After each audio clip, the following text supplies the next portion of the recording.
đấy là cái lỗ của cái mâm.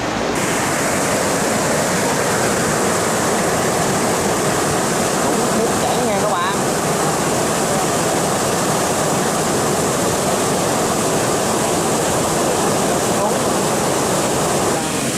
Rất là không ổn nha.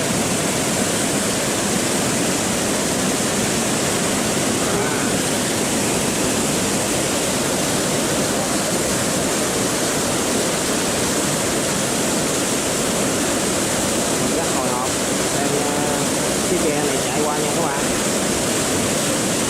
Chiếc ghe lúa, chiếc này chở thẩm khoảng 20 mấy tấn lúa, mấy 30 tấn lúa. Nguy hiểm quá. Tài công phải vững tay lái nha các bạn, mà đâm vô là rất là nguy hiểm. Hai bên tầng nước nó đổ khủng khiếp luôn. Cố lên. Rất là hồi hộp nha các bạn.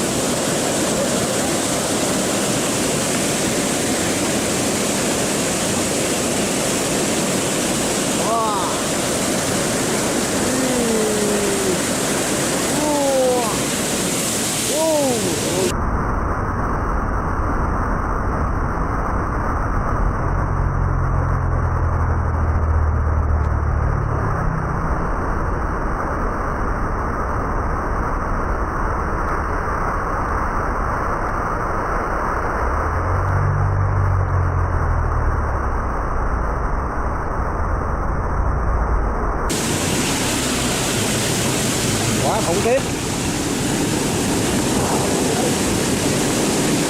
rất là nguy hiểm nha các bạn. Lơ mơ là nó đập vô trong cái thành này là phanh chiếc ghe luôn nha.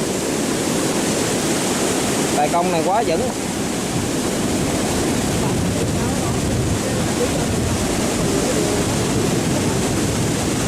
Tài công này quá vững rồi.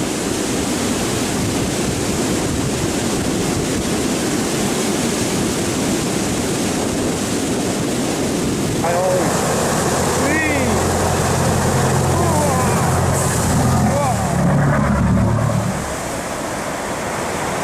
Quá nguy hiểm nha các bạn. Quá kinh khủng. Cái dòng nước này là chảy là mình nhìn là thấy phát sợ luôn á.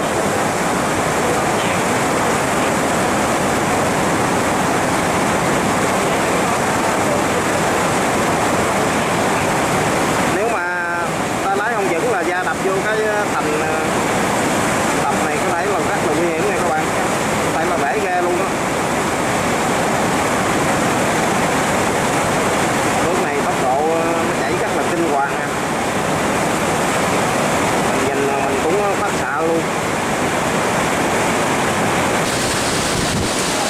Rồi bây giờ chiếc xà lan được chạy qua nha các bạn.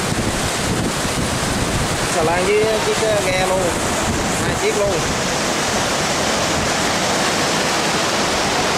5.000. Bỏ ghe rồi. Wow.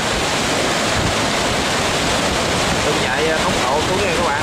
Cái này chạy không nhanh là nó bê qua bên dấp cầu á.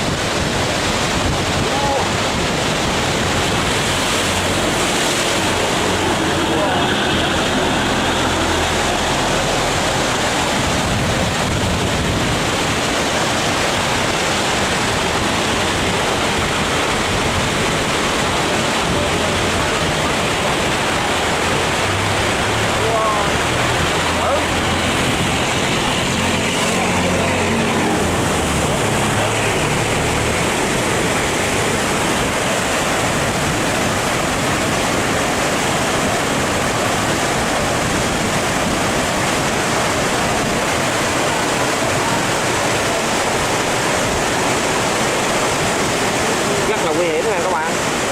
Nếu mà bị va chạm vô thành